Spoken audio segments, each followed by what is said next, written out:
Natasha, and thank you so much for joining me today. Well, if you watch any of my videos, I think this is a really good one to watch because this is a reminder of what we can actually do with such a simple die. Now this one is the Triangle Trees die. This does not only apply to tree stamps at all, and this does not have to be Christmas related at all. And I will say that actually this Triangle Trees die is part of like a whole, there's stamps, there's hot foil plates, there's all sorts of things that go with this die if you so choose, and stencils. However, I'm going to show you 3 of the most important ways that we can use this die today. Now, number 1 is going to be the really obvious die cutting. Now, this is kind of a basics scenario. I'm going to show you the basics of all of them. We're going to create 3 different cards today, just using this one little die set in 3 very different ways. And it is such a good reminder how versatile our supplies can actually be. Now here with the first card, I have taken a little sheet of paper from the Simple Vintage Country Harvest Simple Stories 6x8 paper pad. That feels like a mouthful. Then I have also taken a piece of vellum the same size. Now I love the look of a cute little sort of stamp, postage stamp look, except for I don't have the dies for it, but you know me, we can make it work with whatever we have. So to keep the vellum and the piece of paper together, I'm just putting a little bit of mint tape on a couple of sides to keep them lined up perfectly. I'm taking a little single hole punch and I'm just going to go around the sides and put, give or take, half of the hole punch in, and this is going to make it look like a gorgeous postage stamp. Now you can do this obviously with anything. I actually have a couple of videos where I made postage stamp little focal points for cards and things like that. Now this is so I've got both of them here and they both go together nicely, and just remember that this was my plan. I wanted to tone down that background just a little bit, and that's why I did the layer of vellum.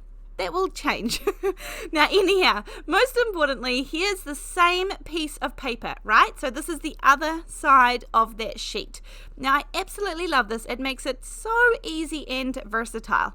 I'm going to take this little rectangle here. This is a scrap piece that I had. I didn't plan the shape.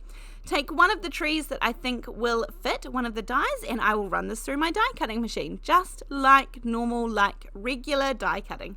Then once I have done that, I have my little tree, but do not throw away the scrap there. We're going to use that later on. So keep that little negative piece, and we're going to take the tree that we die cut out. These are all going to be gorgeous, simple cards today, and they're sort of the basics, and you can take them much further, absolutely.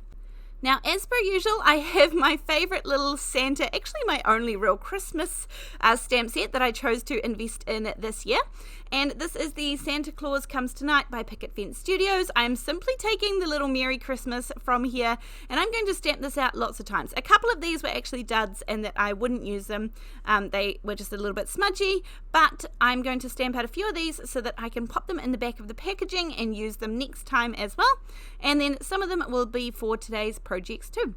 So then I had my little Cutterbee scissors, but truly, if you invest in these long-handled, any long handle, but these are my ones. These are the Tim Holtz 9.5 inch scissors, which I absolutely love. I can get a straight line when I cut with these, whereas if I snip along with my little Cutterbees, it is as wobbly as a crack in the concrete.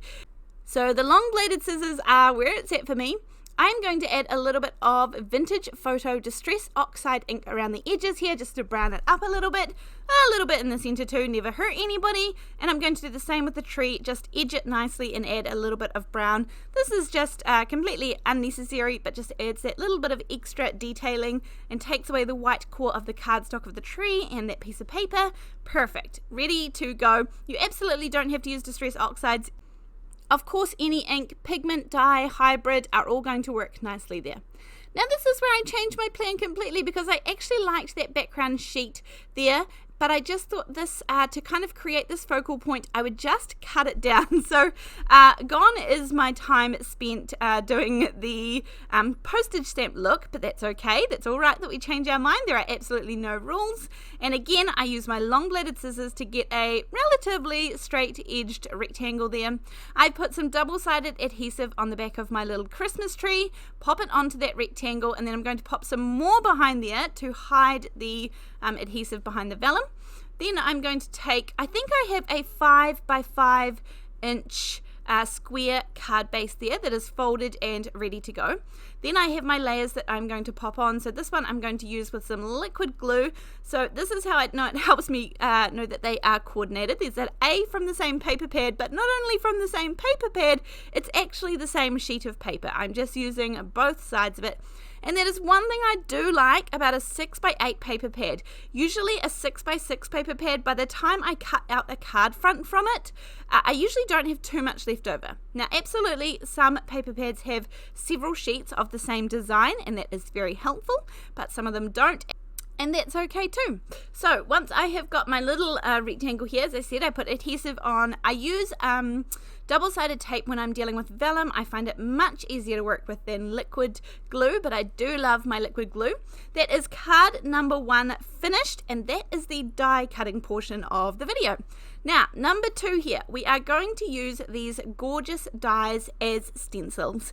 Now, as I mentioned, I believe you actually can get a stencil that goes with this, and I think it has all 4 or so trees. I'm not sure, I haven't looked at it. I think it's all on the same sheet, but we can create our own stencils as well, just by very simply die cutting these out of some scrap paper.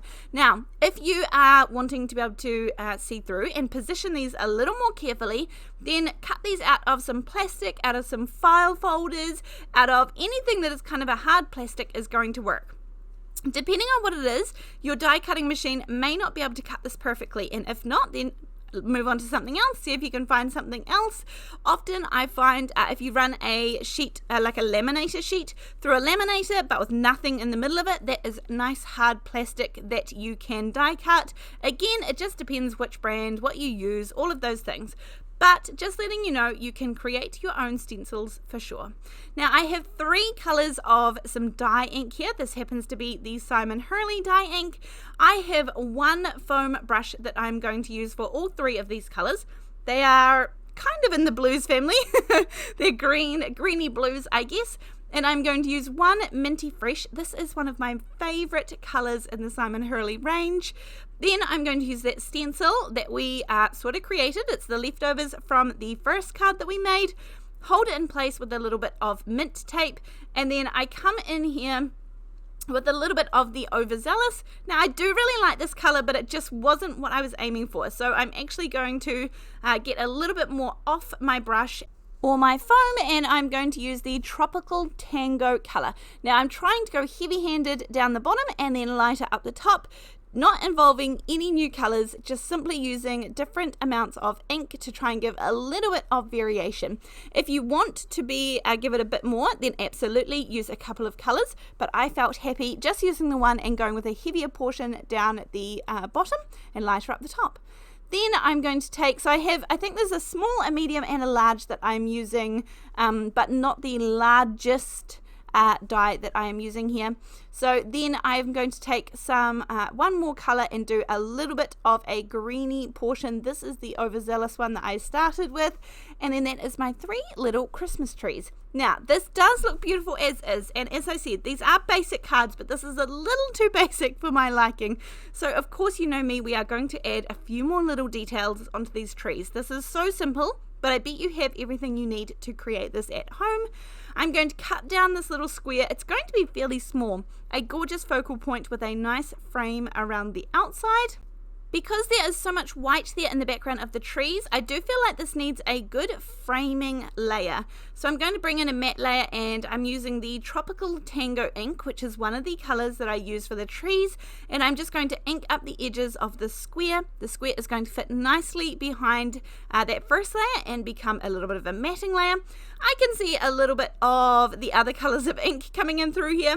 I made very little effort to get any of the colors out of my foam brush before moving on. So if you want to make sure you get just purely one color, then go to a little bit more effort to make sure the color is mainly out of your foam. But I just have I have 5 of those brushes for the Simon Hurley inks, and I just make sure that I have sort of 1 green, 1 blue, 1 purple, 1 red, and 1 yellows. Now I'm going to stamp one of the stamps that's also in the same Santa Claus Comes Tonight stamp set I used earlier. This is Merry Christmas to all, and to all a good night. However, I didn't stamp it very well.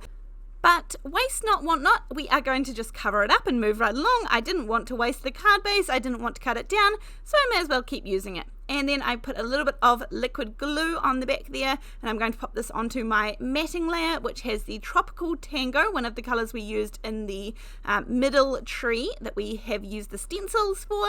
And then I'm able to put this down onto my card base. But I'm going to add some details, and I think this just takes the card to the next level.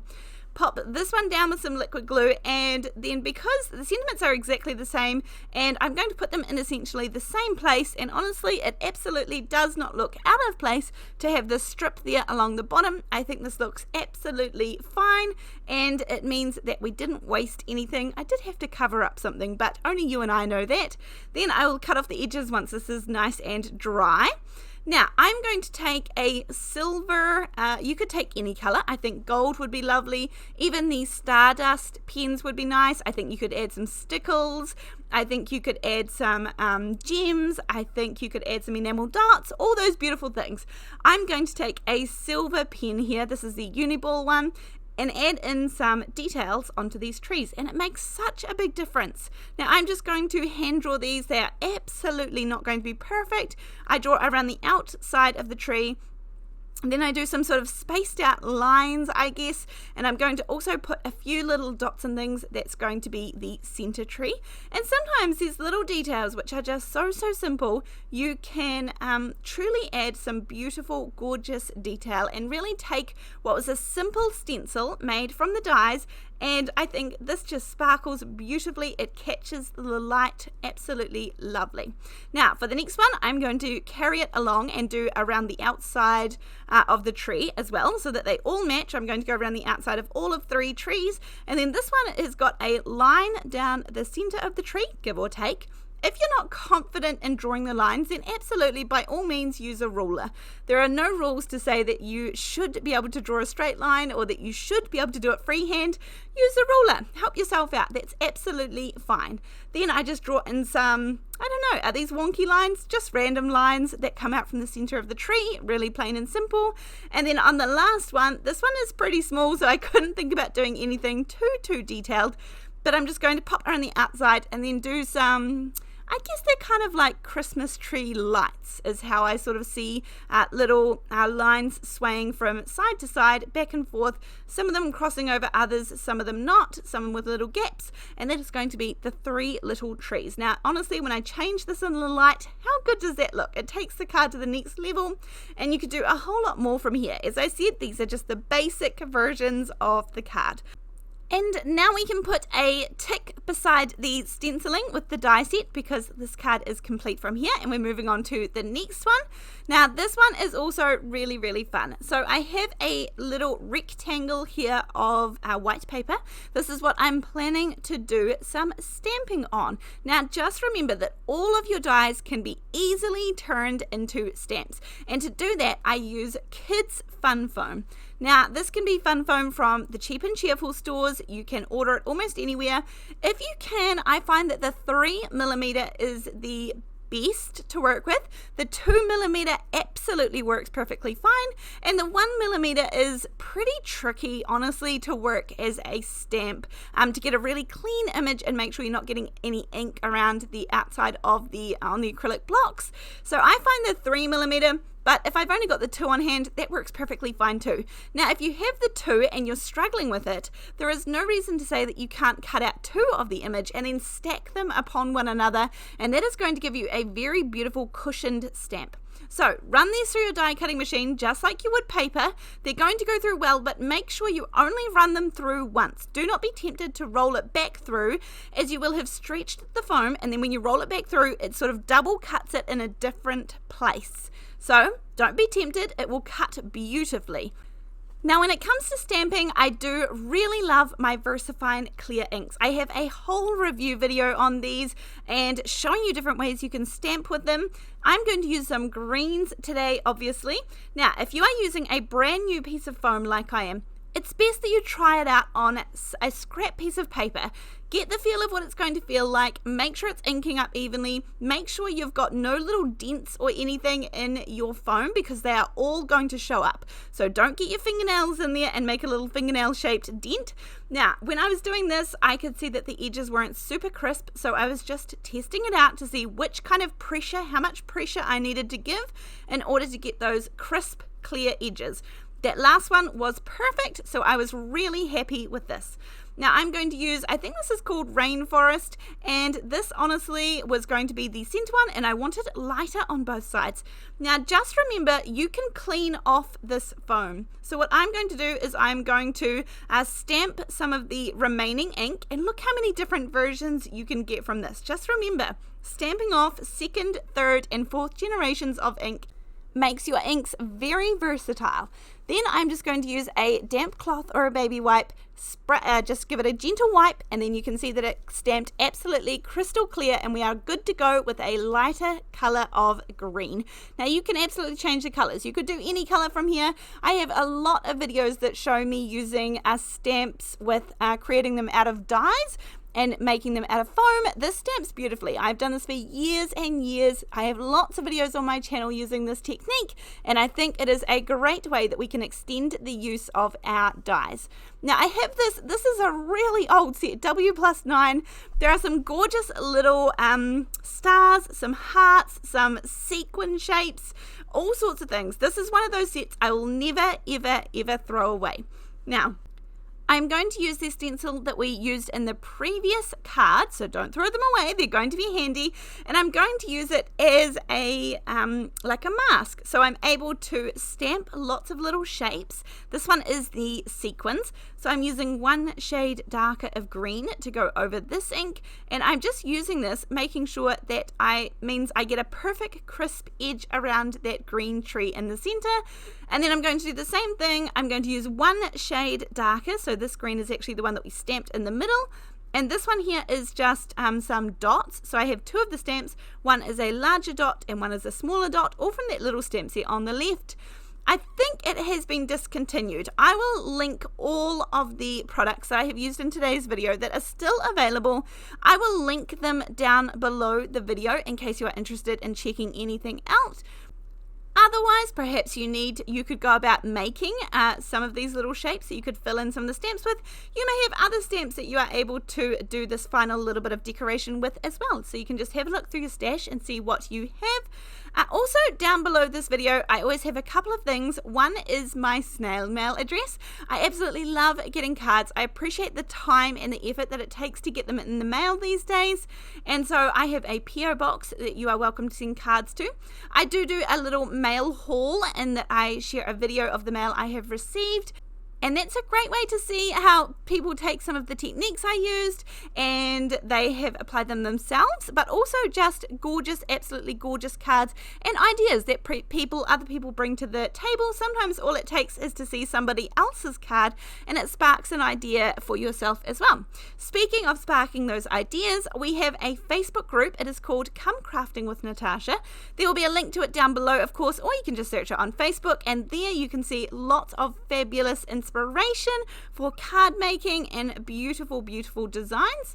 As well as that, down below you'll always also find a link to the Buy Me a Coffee page in case you would like to support my channel. That really helps me out a lot, so I appreciate it. And other than that, I hope that these 3 videos today, where we have used the dies as a die, where we have used the dies as to create stencils, and where we have used the dies to create stamps, it just means that our products can be so versatile, and it is really good to remember when we choose to invest in something. Thank you so much for joining me today, and I'll see you next time. Bye!